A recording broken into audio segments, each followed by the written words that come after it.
नमस्कार. आज आपण जेवणाची रंगत वाढवणाऱ्या 4 चटण्या करणार आहोत. अगदी पारंपरिक पद्धतीने केलेल्या या चटण्या हवाबंद डब्यात 15 ते 20 दिवस छान टिकतात.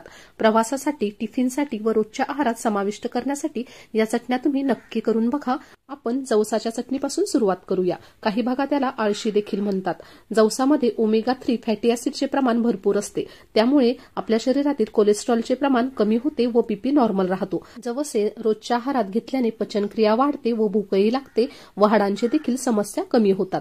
चला तर मग अशा बहुगुणी अशा जवसाची आपण चटणी कशी करायची ते पाहूयात. इथे आपण 1 वाटी जवस घेतला आहे. जवस तुम्हाला कुठल्याही किराणा मालाच्या दुकानात अगदी सहज मिळेल. त्यानंतर पाव वाटी म्हणजेच मोठे 2 चमचे भरून खमंग खरपूस भाजलेले शेंगदाणे, त्यानंतर 4 लसणाच्या पाकळ्या, पाव चमचा जिरे, मीठ व 2 चमचे लाल तिखट घेतला आहे. आता आपल्याला एखादी कढई किंवा पॅन गरम करून घ्यायचा आहे व त्यात आपल्याला जवस छान खमंग खरपूस अशी भाजून घ्यायची आहे.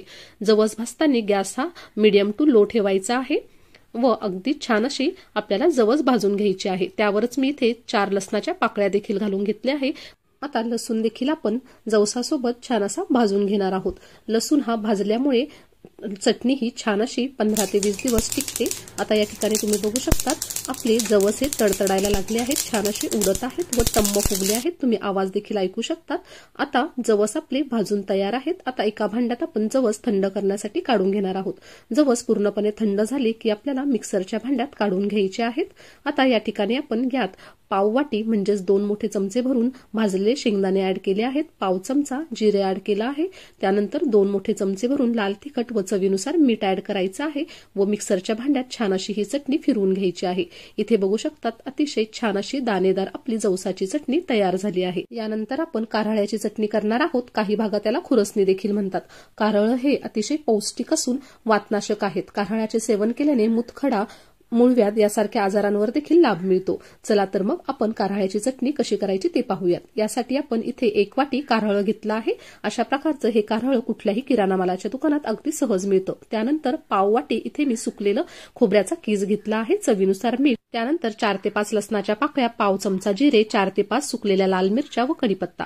आता सर्वप्रथम आपण कढई गरम करून घ्यायची आहे व त्यात आपल्याला कारळ घालून घ्यायचं आहे. त्यावरच आपण 4 ते 5 सुकलेल्या लाल मिरच्या, 4 ते 5 लसणाच्या पाकळ्या व 7 ते 8 आपण कढीपत्त्याचे पानं देखील घालून घेतले आहे. या ठिकाणी मी सुकलेला कढीपत्ता वापरला आहे. तुम्ही फ्रेश कढीपत्ता देखील वापरू शकतात. यानंतर आपल्याला कारळ हे मीडियम टू लो फ्लेमवर छान असं भाजून घ्यायचं आहे.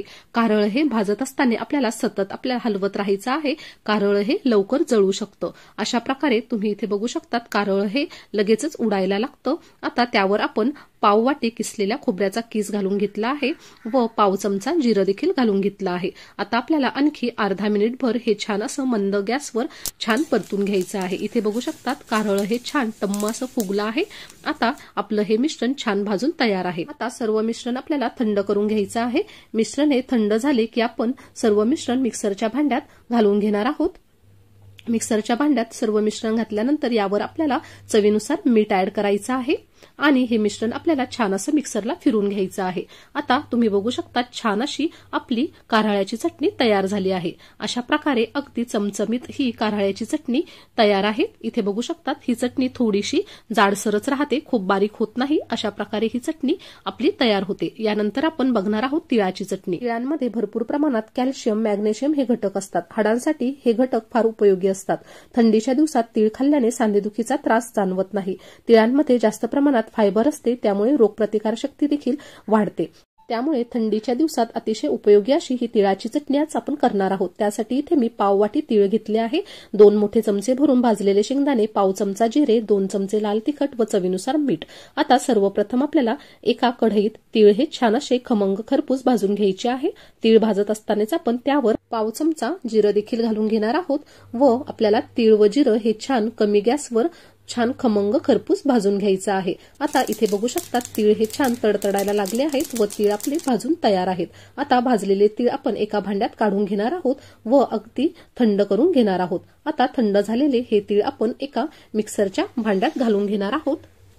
आता या ठिकाणी आपण यात भाजलेले 2 चमचे भरून शेंगदाणे ऍड केले आहेत, 2 चमचे भरून लाल तिखट व चवीनुसार मीठ ऍड करायचं आहे व हे मिश्रण आपल्याला मिक्सरला छान फिरवून घ्यायचं आहे। इथे बघू शकता छान अशी दाणेदार आपली तिळाची चटणी तयार आहे। त्यानंतर आपण शेंगदाण्याची चटणी कशी करायची ते पाहणार आहोत। शेंगदाण्यांमध्ये भरपूर प्रमाणात प्रोटीन, बायोटीन, मॅग्नेशियम, कॅल्शियम असते। शेंगदाणे खाल्ल्याने वजन कमी करण्यासाठी देखील मदत होते। आज आपण शेंगदाण्याची चटणी अत्यंत गावरान पद्धतीने करणार आहोत। अतिशय वेगळी पद्धत आहे, तुम्ही ही रेसिपी नक्की ट्राय करून बघा। इथे शेंगदाण्याची चटणी करण्यासाठी भाजलेले शेंगदाणे घेतले आहे, 5 ते 6 हिरव्या मिरच्या, पाव चमचे जिरे, 10 ते 15 लसणाच्या पाकळ्या व चवीनुसार मीठ लागणार आहे। आता आपल्याला भाजलेले शेंगदाणे, 4 ते 5 हिरव्या मिरच्या, लसणाच्या पाकळ्या व जिरं मिक्सरच्या भांड्यात घालायचं आहे व चवीनुसार मीठ देखील ऍड करायचं आहे। आता हे मिश्रण आपल्याला छान असं थोडंसं दाणेदार मिक्सरला फिरवून घ्यायचं आहे। इथे बघू शकतात थोडंसं दाणेदार जाडसरच हे मिश्रण मी ठेवलं आहे। आता एका कढईत आपल्याला 1 चमचा भरून तेल गरम करून घ्यायचं आहे व दळलेलं मिश्रण त्यावर घालून घ्यायचं आहे व ही चटणी आता आपल्याला मंद गॅसवर छान अशी खमंग, खरपूस व कुरकुरीत होईपर्यंत परतून घ्यायची आहे। अत्यंत कुरकुरीत लागणारी ही चटणी तुम्ही नक्की ट्राय करून बघा। अगदी वेगळ्या पद्धतीने ही चटणी आहे, गावरान पद्धतीची ही चटणी तुम्हाला फार आवडेल। अशा पद्धतीने लालसर रंगावर मी ही चटणी परतून घेतली आहे। तुम्ही बघू शकता अतिशय छान अशी दाणेदार, खुसखुशीत, खमंग व कुरकुरीत ही चटणी आपली तयार आहे। तुम्ही भाकरी सोबत देखील खाऊ शकतात।